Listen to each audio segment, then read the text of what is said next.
Okay, happy Friday. Let's not waste any time. Jump right into this best ball draft. Win some big money. This is one of my favorite tournaments on the whole site on DraftKings. As you see here, 10 entry max, 100K to first. It was a $10 buy-in. Very, very nice tournament with pretty good chances to win. You know what? Here's the thing. A lot of people ask me, is there a big difference in how the drafts go between the lower money ones and the higher money ones? Yeah, sometimes there is, but I think more so what determines how the draft goes is the amount of entries. You know, in a single entry tournament or a five max tournament, people are more likely to not take as many shots. Whereas, you know, if you can have 20 is not a great example, but in a 150 entry tournament like the Millionaire Maker, people will take crazy shots just in case. And, you know, so I would say the really cheap ones, your dollar ones, your $3 ones, are similar to the millionaire ones. But then like your single entry 15, your even the 10 entry max $10 buy-in. This one here, people draft a little bit more serious. Usually, of course, you got your people that are that just look at it like $10 is nothing. So we'll just do whatever. But I think there's a little bit less of that. People take those shots on the cheaper drafts usually. I'm hoping to take this one down, and I'm really hoping to stream. I want to stream a six-figure win this year, and I think that this tournament is my best chance of doing that. I'm trying to strategically spread them out. I don't want to do all 10 entries super early. This is I forget. I think this is the third or fourth one. All right, we're coming up. I got the 9th pick here. Still have Jonathan Taylor sitting there. I like that start. Or I might go James Cook as well. Possibly. I think in this spot I like taking a running back over a wide receiver in this particular situation. I mean, CeeDee Lamb is nice. That if I was going to take a wide receiver, it would be CeeDee Lamb most likely right here. He took Jonathan Taylor, so I'm going to go ahead and take James Cook. Thank you very much. Bills are going to score a lot, and James Cook is probably, besides Josh Allen, he's the most consistent weapon. When it comes to the receiving weapons, it's hard to know who Josh Allen's going to like that week. I'm not even so sure about DJ Moore. Because they've got some other weapons. They brought in Skylar Bell. They still have Keon Coleman. Of course they have Shakir. So Josh Allen has plenty of options. Not to mention Dalton Kincaid, Dawson Knox. I think they still have Dawson Knox this year, right? I haven't drafted Dawson Knox. I don't know that he's worthy of drafting in best ball. Okay, we're right on the clock already, and. Do I go Chase Brown? Do I go Walker? I think I go Kenneth Walker here. That's been a tough decision for me numerous times. Chase Brown or Kenneth Walker, both going to catch a fair share of passes. I've maybe taken a little bit more of Chase Brown, which was why I went with Kenneth Walker right here. Plus, now I just have the third team. James Cook the third, Kenneth Walker the third. I won't be drafting people for that reason. But that's an interesting coincidence. All right.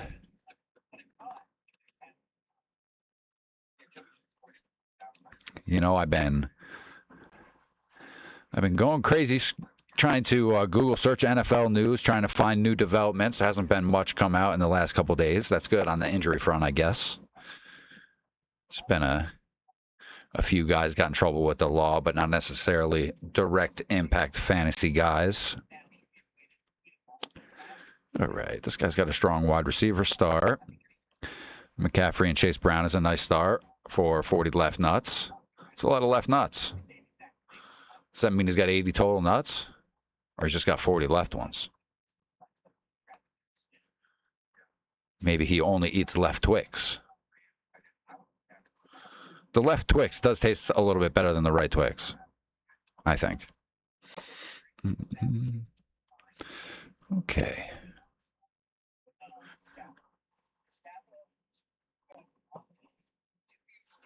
And see, like I said, this is a $10 buy-in, but no one's taking any chances. No one's doing anything crazy because it's 10 entry max, and you can win 100 grand in this tournament. So people take it pretty seriously.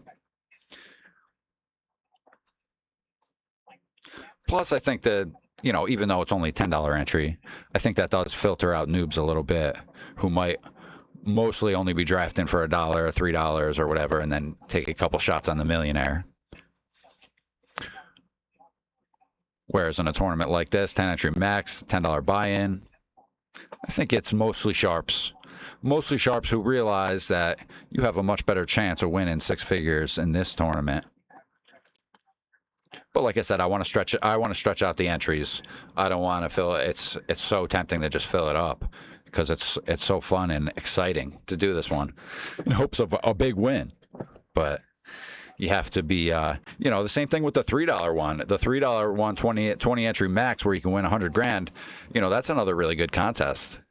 But it's so tempting to fill it up early. I think I already have 19 entries in that one. I would have had it max. Ever since 15 or 16, I've been saying, "Oh, I gotta wait, and then I keep getting tempted to do another one.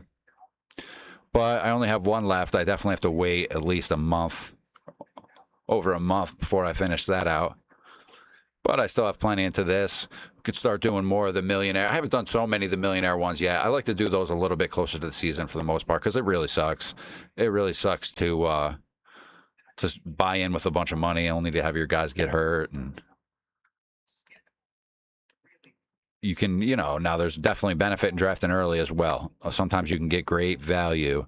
Right now, people are getting Malik Neighbors in the end of the third. So I've seen him go in the middle of the fourth round. Now, if he gets a little bit healthier and it turns out he's only going to miss a couple weeks, you can expect him to start flying right back up towards the first round. And, drafting early, I've been able to get him. Real early, I was taking him late second round. But then once the news about his slow recovery has been coming out, I've been taking him a little bit later. But I've been able to get him late third round. I could take him late third right here if I wanted to, but I think I'm gonna go a little bit safer and go with Igbokwe here. I think Igbokwe is in for a huge season in Tampa Bay. I mean. Big Mike is gone.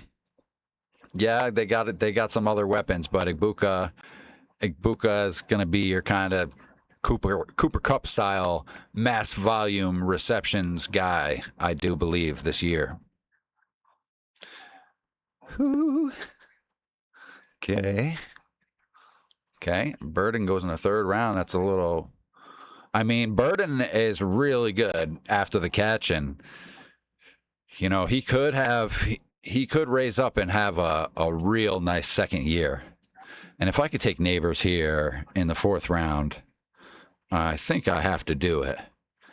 That's just a real nice value. I will take that.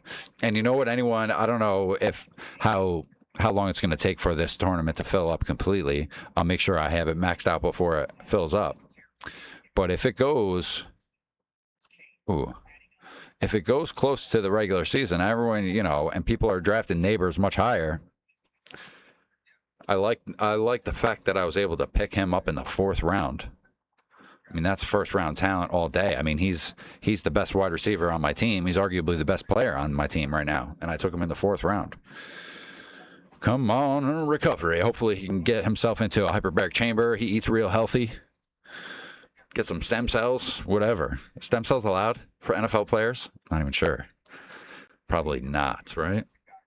I'm not sure. Do whatever you got to do, bro. Get back. Be my fourth round stud.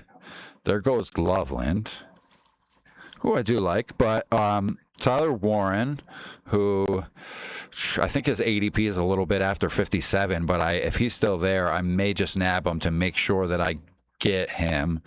it is pretty beneficial, in my opinion, to have one of these four guys between the three who've already been drafted or Tyler Warren. It could be argued that Isaiah Likely and a few other guys have a chance to be right up there as far as high-producing tight ends go. But these four guys are the safest: Bowers, McBride, Loveland, and Warren, without a doubt. There goes DJ Moore in the 4th round. Now, just notice that. Remember that pick in the 4th round, and then, just file that away in your mind and watch where the other Josh Allen targets are going to get drafted in this draft and in every draft. I mean, Dalton Kincaid isn't going to get drafted for many more rounds, and then all his other wide receivers are going to go in the very end of the draft. And that's because, not because they're not valid options, because we don't know who Josh Allen's going to throw to every week. And for some reason, people are drafting DJ Moore like they know that that's where Josh Allen's going to throw every week. Hate to break it to you, but that's probably not going to happen like that. I'm sure he's going to have some good weeks, but he's not going to be the number one option every week. He's just not. Who? I mean, that just doesn't happen in Buffalo. I mean, Steph Diggs a while back. That's it. Josh Allen throws to the open guy. He tries to keep everyone's ego in check. He doesn't want many superstars on the team. It's very, very apparent. Let's see. I might want to beef up my running back room a little bit. I went wide receiver the last couple rounds. Oh, or is Tyler Warren still here though? I was saying that I should take him if he's still here. Not a guarantee, but we'll definitely strongly consider Tyler Warren with that next pick. I like Judkins. Judkins had a pretty solid year. Wrong name. Someone got picked right before. He got taken right there. But Judkins had a solid year, and if you look at the advanced stats and the next gen stats or whatever, Judkins actually faced 8 men in the box more than any other running back in the NFL. And he was still able to produce a decent amount. This year, they brought in a couple of wide receivers in Denzel Boston and Casey Concepcion. And between those two guys, they're going to be more worried about getting beat deep. That's the defense, I mean. They're not going to be able to stack the box up against Judkins quite as often. So, all right, so now we're on the clock. Like I said, I'm definitely considering taking Tyler Warren. I could also snatch up Darian Price for another running back. Like I said, it would behoove me to get another one. And because Charbonnet's coming back from off-season surgery, let's just do it. And we'll hope that Warren falls to us in the next round. If he does, then that's the pick. If not, so be it. We'll have to figure something else out. And I ain't worried about it. I'll figure it out. You know what I'm saying? I always do. We're going to make sure that we win this draft. Okay, so 2 quarterbacks have gone so far, both to the sky in the number 1 hole. Yeah. I mean, I suppose it could be argued that's a valid strategy, but I don't think so. Maybe a very small. If those guys happen to be the number 1 and number 2 quarterbacks this year, the majority of weeks, maybe it's a benefit. But that's a long shot. I mean, they're both going to produce very well, of course. I mean, they are 2 of the best quarterbacks in the league, without a doubt. But you're leaving yourself thin in a lot of other places, and it's just really hard. There's the difference. There's many other quarterbacks who are going to produce similarly, and you're not going to lose much by drafting those guys instead. However, the names that you could have taken instead of these 2 quarterbacks here are significant. You know what I'm saying? So, the difference between the 2nd, 3rd, 4th, 5th round guys, position, skill position wise, your wide receivers, your running backs, and your tight ends, it's a drastic difference between the guys at the end of the draft. Josh Allen and Joe Burrow, sure, they're both likely to put up 25 points every week, but so are a lot of guys. So are a lot of quarterbacks. Maybe not quite as consistently, but if you're taking 2 or 3 quarterbacks, your chances are you're gonna have at least one of those guys score pretty well, to the point where you're not in a desperate need to reach for 2 quarterbacks so high like this.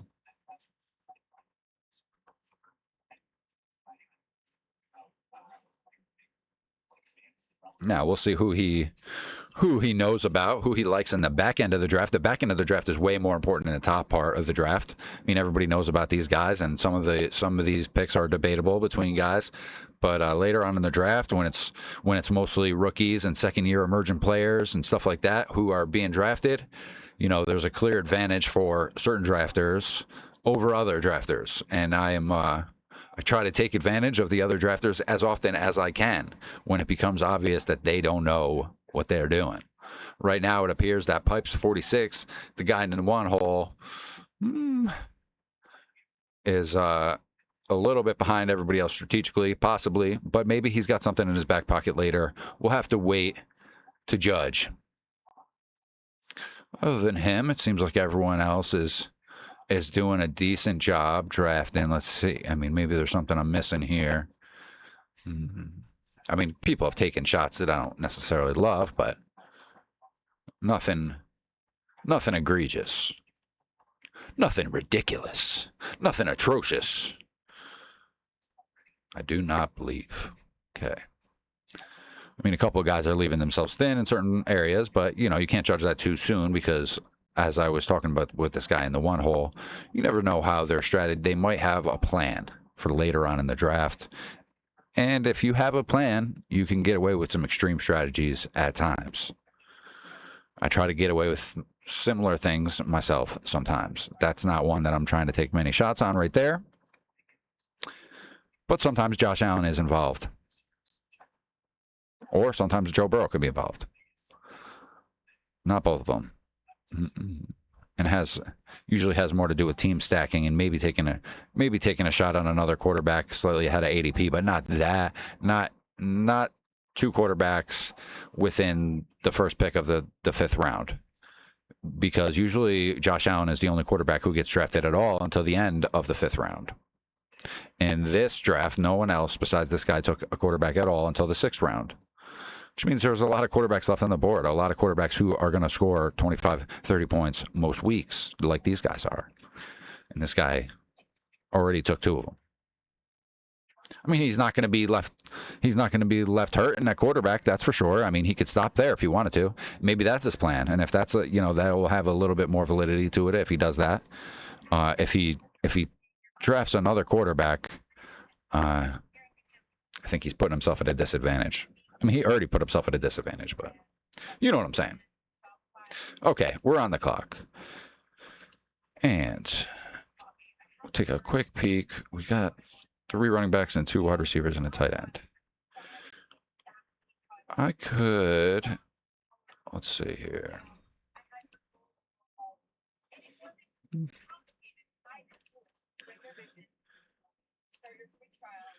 You know what? Let's take Harold Fannin too. And this is a better example of the kind of shot that I like to take. Not exactly wasting premium picks like this guy with the 3rd and 5th round quarterbacks, but what I did do is I made sure to cover my floor at tight ends as much as I could, considering I took who I consider to be the 4th best guy. So these guys, or maybe the 3rd best guy. I think him and Loveland are pretty neck and neck. Loveland might have more big play potential, but in a PPR format, Tyler Warren is probably going to catch more balls, and Tyler Warren may get in the end zone a little bit more often as well. But Harold Fannin is also a really, really solid tight end. He's like one step below those guys. He came out of nowhere last year, and who knows if he takes another step up, maybe he will be a top tier guy. But you don't want to be hurting in your tight end spot because if now there's going to be 4 or 5 of us who are going to have solid scorers in our tight end spot every week, and the majority of others are going to be. They're going to be taking shots, and occasionally they may get a decent score, but most of the time they're going to be working with like 10 points or less in their tight end spot, which gives us guys with a slight edge at tight end a little bit of an advantage. I'm definitely not going to take another tight end here. Will I consider a quarterback Not yet. Let's take Manungai. I like Manungai in Chicago. I liked him. I liked him last year. He didn't have a strong start to the season, but by towards the second half of the season, he started picking up and playing really well. Obviously, Swift is probably going to get more touches in Chicago, but Manungai is my fourth running back that I've selected, so I don't necessarily need so much from him. And an injury to Swift, and he becomes some mash most likely. I think he's a solid little depth piece. He's got a bye week 10, which is different than all my other running backs, which is solid. So now I have four running backs who are, three of them are really solid. One of them, Manungai, I'm taking a little bit of a flyer on, but hopefully that works out. They all have different bye weeks. So, I'm not going to be spread too thin when any of these guys are on bye. I'll likely take one more running back, maybe two if I wait till the very end. We'll see. I have to start thinking about quarterback for sure, as a lot of these guys are starting to fly off the board right now. And considering I have Neighbors and Igbuka, obviously I would like to get myself. I would like to get Baker and Jackson Dart, or at least one of those guys, if I can manage that. Let's see, 105 and 112. I might be able to pull it off. Let's just take a peek at how their ADP is shifting right now. Dart is going about 100, and Mayfield's going $119. So, looking back at my next picks, okay. So if Dart makes it to me at 105, which he may or may not do, I'll have to snatch him up. But the complication there becomes when I draft Jackson Dart, I usually like to try to get Isaiah Likely as well.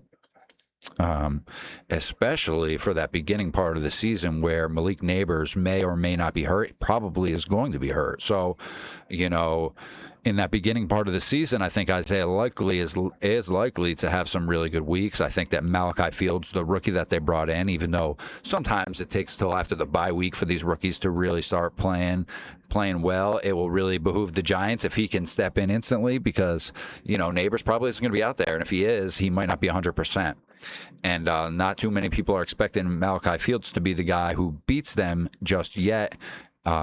So in the beginning part of the season, Malachi Fields could have himself some opportunities too. But if I can get Dart, and it looks like oh nope, he took him right before me, so I can't get Dart, so it becomes a moot point anyways. Is there another quarterback I want to take? I'll just try to get. I could take Baker here to make sure no one else steals him on me, and maybe that's what I should do, because if I don't, I'm really going to be stuck between a rock and a hard place. If a couple of these guys, I might have to double up here on quarterback too, and well, let's see here. I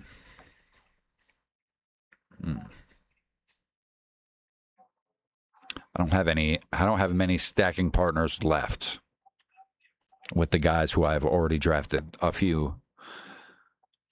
But, there's plenty of valid weapons at the end of the draft, so we'll see if there's a quarterback worth taking here that I think will have value, that could sneak in to my lineup sometimes if Baker doesn't have the greatest week. I'm not super high on Jordan Love at this moment. I think that he's underperformed. People have been gassing him up for a while, and he had a decent season, but serviceable at best. Look at Bo Nix. Young Bo Nix kind of put him to shame in points per game there, and yards, and I think touchdowns too. And is that the pick? That might be the pick. Bo Nix, maybe. Or I could go Darnold. I mean, I did take Price, but I could wait a little bit on Darnold. He could be a quarterback 3, maybe.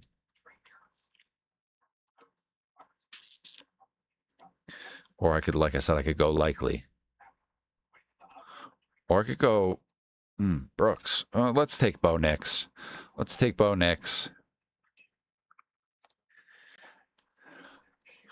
I didn't consider their bye weeks, and of course they have the same bye week. Look at that. Well, whatever. I knew that since I didn't take a quarterback until round 9 with Baker Mayfield, I was going to have to roll with 3 anyways. But now we have to make sure that the third one does not have bye week 10.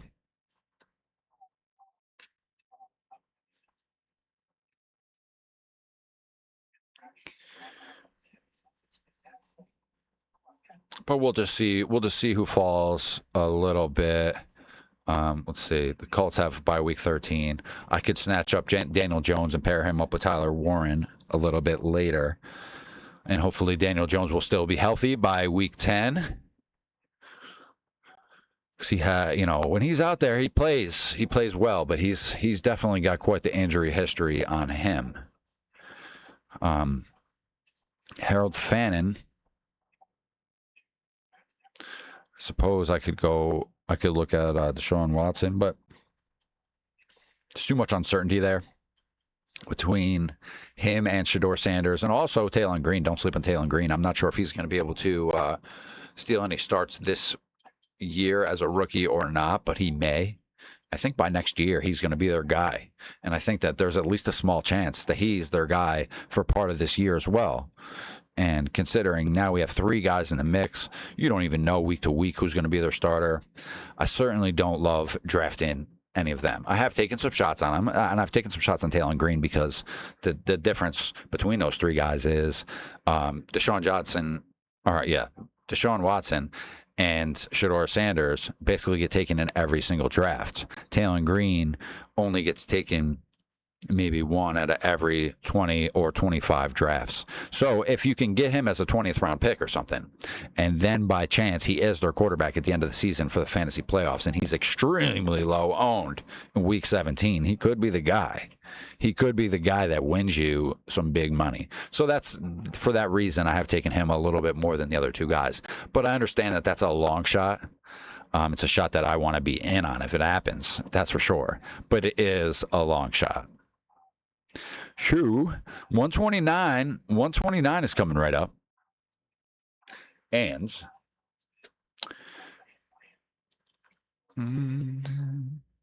Likely is still sitting there. I already have 2 tight ends, but I ain't scared. I ain't scared to take a third and have 3 quality tight ends, and now I'm definitely all set at tight end. And I have a lot of guys late in the draft as far as wide receivers. I know that I have basically faded wide receivers right now. I only have 2. We're going into the 12th round. Is that lower than everyone? We got 4, 5, 4. 2 is me, 5, 4, 3. Yes, I have the least wide receivers in the entire draft right now. Oh, no. It don't matter. It don't matter. There's plenty of valuable wide receivers still left, and we're going to hit them in quantity. We're going to make sure we probably get at least 9 wide receivers on this team. Well, at least 8, probably 9. But we're going to make sure that they are guys that are in a good position. And do I consider taking one right here? Now, Steph Diggs isn't even on a team right now, but he was so productive last year. I find it hard to believe that no one's going to sign him. And if no one does sign him, then he'll probably go back to the Patriots. I think all signs indicate he is going to play for someone. Let's do it. I'm taking Diggs, especially on this team where I only have 2 wide receivers. And I'm definitely going to take some shots on some rookies. I have plenty of rookies. I scouted rookies like a madman this year, way more than most people. So I am very familiar with these guys who are going to be available in the back end of the draft. I didn't rely on Mel Kiper and Todd McShay to tell me who I should like. I watched the tape for, I got the list of the top 100 wide receivers and running backs, and I watched all their tape. I watched a lot of college football last year.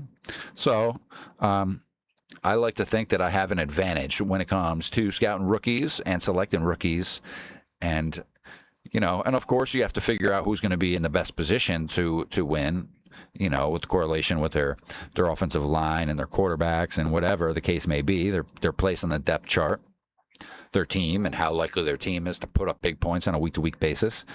But if you can manage to put all that stuff together and scout your rookies really, really well, like I did, it gives you a humongous advantage. There goes Daniel Jones. I didn't think he was going to make it back to me at 150, but If he did, I would have taken him. Now, let me just show you this little cool thing.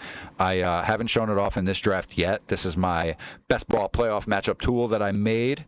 It is available for free in the description of this video and most of my last handful of videos. The games that are highlighted in blue, I'm not on the clock, am I okay? The games that are highlighted in blue are dome games, and I made this for you guys so you can reference it during your drafts. You can get it for free. You can just click on it and view it, or you can download it and have it in this really sweet setup, like I got it right here, and everything is in a nice format with the games highlighted that are in the dome and all that stuff. That's just one of many tools I plan on giving you guys for free. Most of them will be for free, of course. Some of the ones that I put the most work into that you are going to get the biggest advantages from, they may cost a few bucks, but most of the stuff that I'm giving you guys is completely free, especially here in this first year of this channel when I'm really just trying to grow. I'm going to make more than enough money from best ball itself to justify doing this as I have over the last 6 years. But yeah, for sure. But next year I at least hope that this channel is bigger, and maybe at that point I'll start selling a couple more things. Probably not, though. It'll probably be, like I said, most things will be for free, and maybe there'll be 1 or 2 premium products. Possibly. Maybe I'll just decide not even to do that, especially if enough of you guys follow and like and comment and all that good stuff that beefs up the YouTube stats and makes it a successful channel where I can actually make a little bit of money directly from the channel. If it's going down like that, and hopefully it is, then I won't rely so much on tools. And and I'm kind of a renaissance man. I have numerous income streams to do, so I don't need to necessarily do that. But we'll see how it all shakes out. But long story short, I have all kinds of cool tools coming that are going to give you guys major advantages, and I really appreciate it. That first one is right there for the playoff matchups. That one's super important. Everybody knows that one's super important, which is why I made it right away, because it was obvious that everybody needs it, myself included. In past years, I've done paper versions and it's been all messy and all over the place, and I got to make sure that I have them right here as I draft always. But now in this format, it's a lot easier. I just have it up here on the other monitor at all times, and I can just swoop it over whenever and show it off, which is fun to do sometimes. Everybody likes showing off a little bit, and we make a nice little valuable tool there that everyone can have for free as a token of my appreciation for subscribing to the channel, watching the videos, helping me expand. We still need to prioritize wide receivers a little bit. Tesla's real interesting, but he's like the 8th option in Detroit. Do we want one more running back? We do. I'm going to snatch up Jonah Coleman, my favorite rookie running back, with everything, all things considered, value being included. Honestly, my favorite running back at this point, my favorite rookie running back, I should say, I also drafted on this team, Jadarian Price. I think that he's in really good position to be the rookie running back 1 this year. Of course, Love has a good chance as well, but he's just on a crappy team. They don't have a great offensive line. They don't have as many other weapons. He's just not in the greatest situation. Talent-wise, he's right up there, definitely one of the best. But as far as best ball fantasy production, I don't think he's going to. There's definitely a solid chance he ends up being the rookie running back 1 for fantasy. But I don't think it's as high of a chance as most people seem to think. I think that Price and even Jonah Coleman have a chance to be the best rookie running back for fantasy. Jonah Coleman is in a not great situation, currently the running back 3 on the depth chart in Denver, but he's a really, really talented player. Trust me, injury or no injury to Dobbins or Harvey, and Coleman is going to get his touches. He's going to get his share of the touches. I don't know if he's going to take a little bit away from both guys or if he's going to take a lot of bit away from one of the other guys. But one of those scenarios is going to happen. Jonah Coleman is more than worthy of being taken in the 14th round. If he was getting drafted earlier in the 10th, 11th round, I think I would still be drafting him almost just as much. I usually wait until the 160s or later to take him because everyone else doesn't seem to know about him just yet. And, if that's how they want to roll, I will let them think like that, and I'm not going to take him higher than I need to take him. 177 is going to come up in a couple minutes. I still only have 2 quarterbacks. I'm not sure if I waited too long. I don't know if there's anyone valid left. Mendoza will be a solid pick, I think. And if he's there, he's probably the guy that I have to snag. I could take... man, like I said, I don't love taking shots on the Cleveland guys. And obviously, neither does anyone else. They're basically the last starters left. But Mendoza, I think that there's a good chance. There he goes. Okay, 2 quarterback team. 2 quarterback team it is. And that's with Mayfield and Nix, hopefully I could get lucky and they could take turns. Oh, man, they're both by week 10. Oh, man, I forgot about that. I forgot they was both by week 10. Who can I take? I don't think Tua's going to play. Oh, wait. What's his cue next to Penix? Maybe Tua will play. Decline to announce whether or not Penix's knee. Oh, Penix has a knee. Okay. So, therefore, I'm going to take Tua. I don't love that. Oh, my gosh. You don't have by week 10. Okay. By week 11. I don't love that. I don't love that click. But I don't want to take a 0 in my quarterback spot in week 10. Hopefully Tua's playing. Hopefully he's still the starter. Hopefully he didn't have a concussion. Hopefully Penix didn't take his job. Man, it's a lot of hopefullys. But you know what? I really should have snagged. I should have snagged my 3rd quarterback a couple rounds ago. That's on me. That's on me. But you know what? These last couple rookies I took, I really like those guys. And look at it. I could have taken a quarterback instead of Steph Diggs, but no other quarterbacks even got taken for 3 more rounds. So obviously it wasn't the best value right there in that particular situation.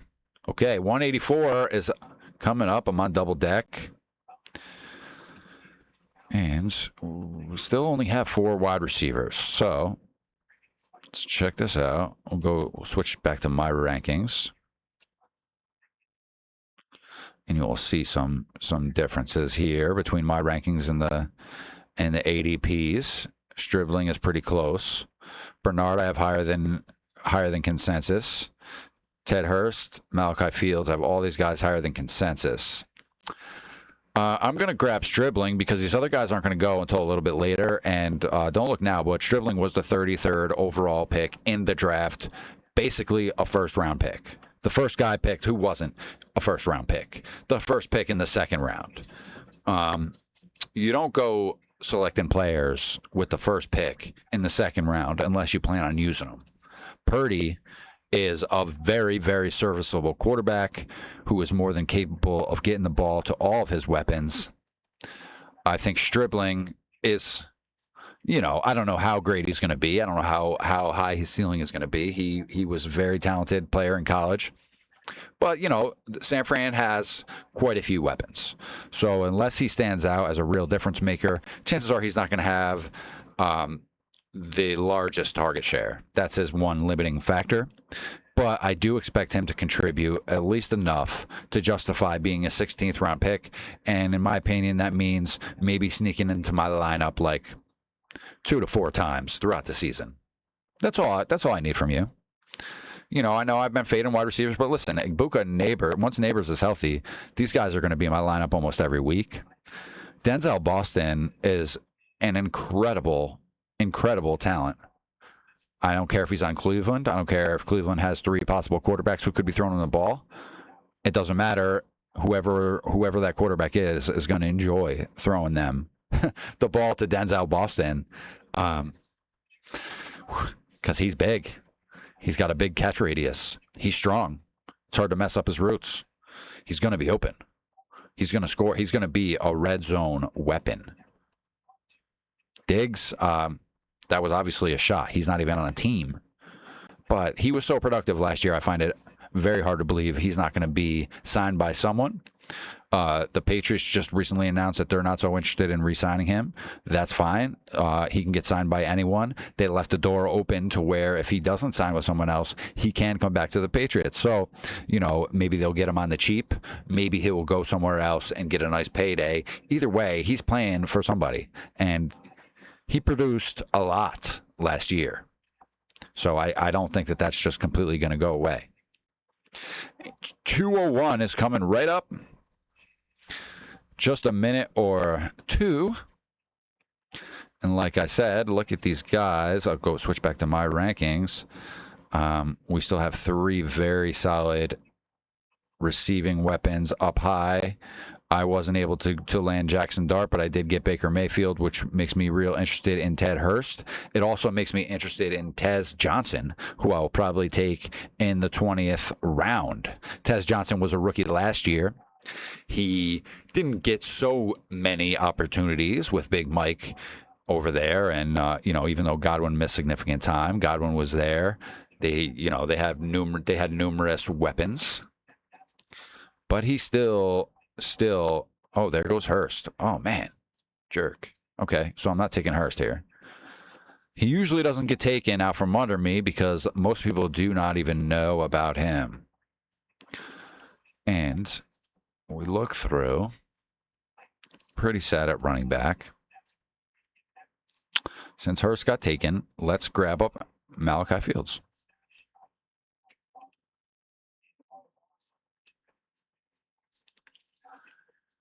The only Denver weapon I have is Jonah Coleman, and Jonah Coleman does have soft hands. I do expect him to be a fairly high-producing receiving running back when he gets in the game.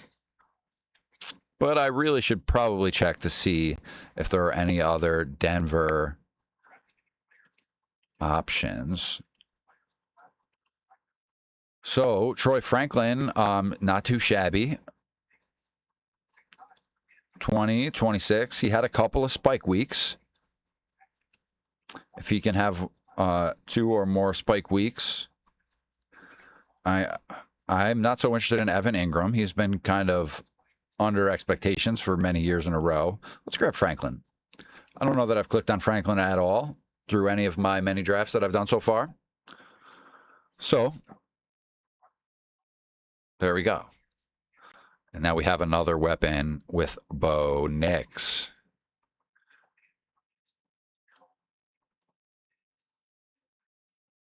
Bo Nix, I'll tell you what, I liked him coming out of the draft. People weren't so high on him because he was a little bit of an older prospect. I think he played for Las Vegas for like 5 years or whatever. He got redshirted, and he's a good player. Good player. I knew he was going to be, and he is. Just another example of a guy that I've been right about. There are many of those. Okay. 225 is coming up. And we now have 7 wide receivers.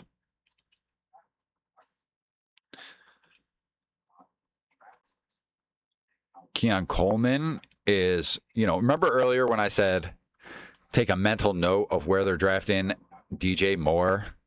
What was it, the 3rd round? Keon Coleman is still available in the 18th round. Well, he was until someone just took him. Skylar Bell is as well. Nice rookie wide receiver out of Connecticut who I think he had over 100 catches. He was very productive in college, and I do believe that Josh Allen is going to like him some Skylar Bell. I know that sometimes he doesn't always throw to rookies, but I think Skylar Bell is talented enough, and he's going to be open, and Josh Allen is going to throw him the ball. I have Baker Mayfield, though, so like I said, I'm going to target Tez Johnson, especially since I wasn't able to get Ted Hurst like I wanted to in the last round, or 2 rounds ago.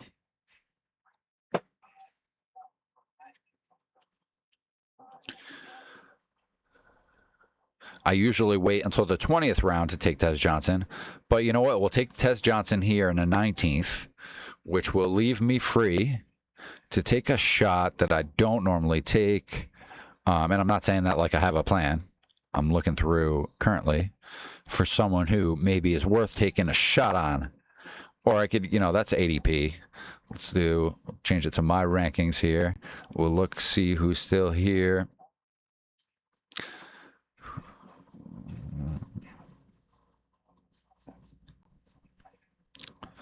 Possibly Skylar Bell. Possibly Ollie Gordon.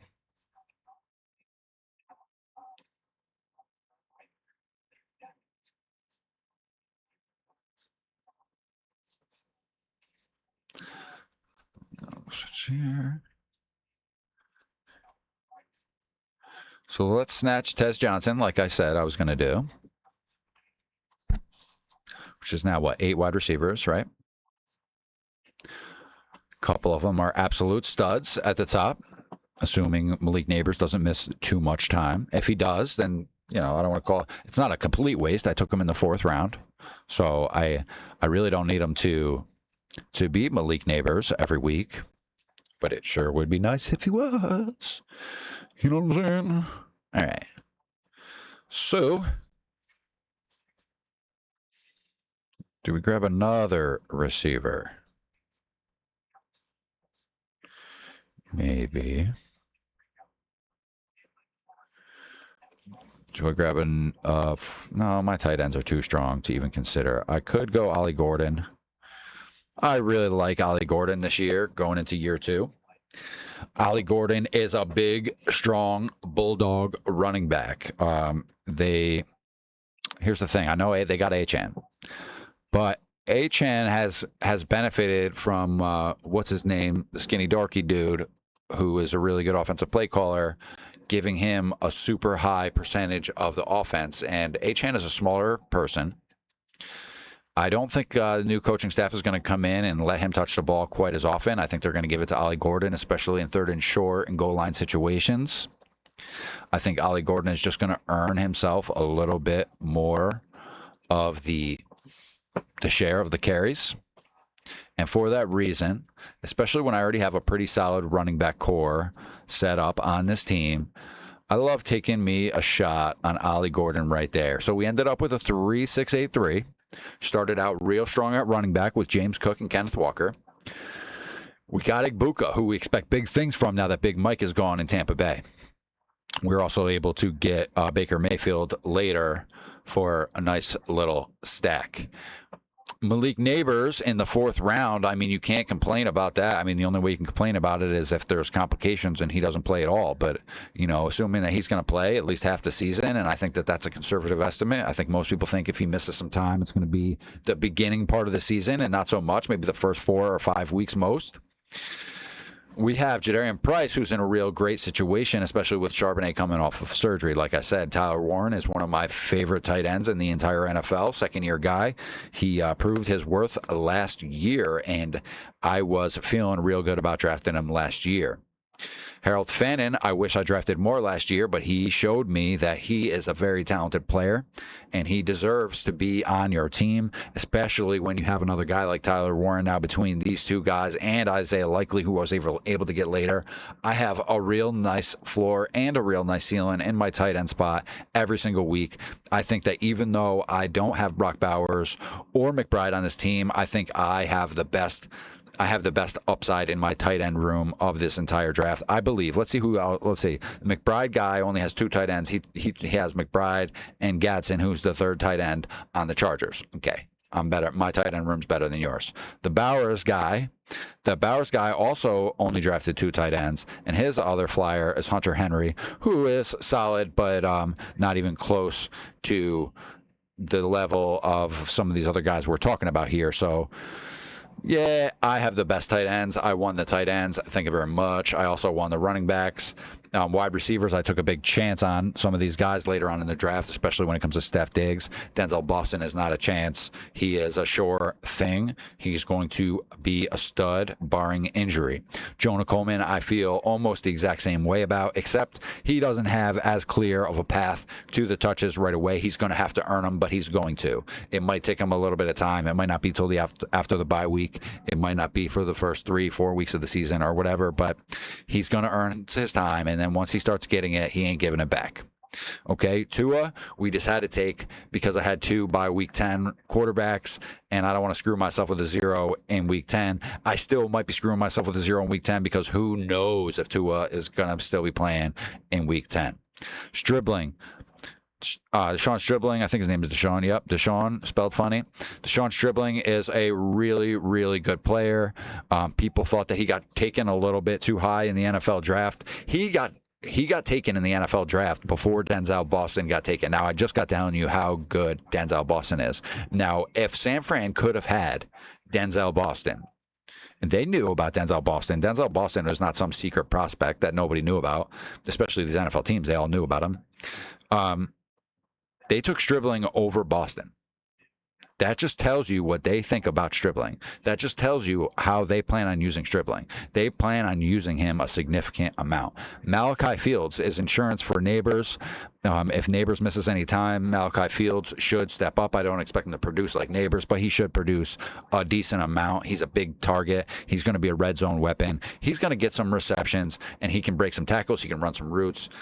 He's big body.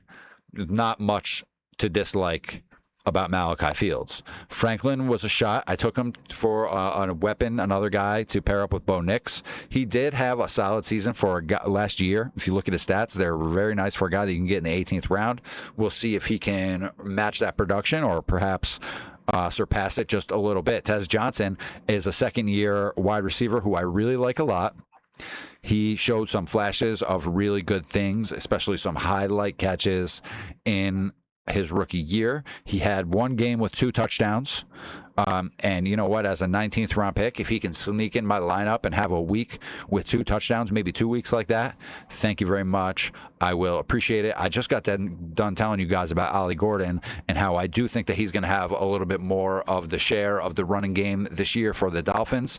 I think that he's especially going to get the ball in 3rd and short situations. I think that he's especially going to get the ball in goal line situations. I think this is a guy who could sneak into the end zone 10 plus times this year, and 10 touchdowns out of your 20th round pick is an absolute score. I mean, score. So there we go. Looking through, this draft came out pretty well. I feel pretty good about this one. The quarterback is the one situation where I'm a little bit behind the other drafters, most likely. But I mean, Baker and Bo Nix are both capable of putting up big scores. I mean, we've got a couple of low scores here during the playoffs. Well, 18 doesn't count at all, but 17 he had a nice week, but not a league winning week, because in week 17 you need to be a league winner. You can't just be decent. Week 15 he had a solid week. We had 22 in week 10, 29 in week 5, a bunch of weeks with 20, 17, 19, 22. Solid, not excellent, but solid. Bo Nix, look at this, 25, 20, 20, 32, 20. He's got potential. He's got some real potential. So those guys can come through for me. Hopefully they can take turns. One guy has a big week this week. Next week it's the other guy, etc. Likely, no doubt about it, is going to perform better than an 11th round tight end. You know what? These guys who got drafted right next to him may have a chance to produce at a similar level. But these guys, in my opinion, are better than Kelsey, Goddard. They're better than Kittle, considering he had an Achilles injury, and he's in much worse shape than Neighbors is. So at least, when you're coming back from an Achilles, it could be a much slower recovery. The timetable is much more known for your ACL and your meniscus than it is for an ACL. Some guys takes multiple years to come back. Some guys it literally ends their career. But anyways, this has been a pretty good draft because of the quarterback situation. Because I don't love my quarterbacks, I can't give this better than a 7 grade, but I have to give it a 7 out of 10 grade because it does seem like I'm ahead of the drafters at 3 of the 4 positions, and 3 out of 4 ain't bad. You know what I'm saying? So if you like this video, if you got anything, if you picked up a little bit something strategically, or I filled you in on a guy that maybe you didn't know about, there's plenty more where that came from. Like this video, subscribe to the channel, watch some more drafts. I have plenty more for you guys to soak up. Until next time, this is Terrence, Draft Theory Headquarters. Win big money.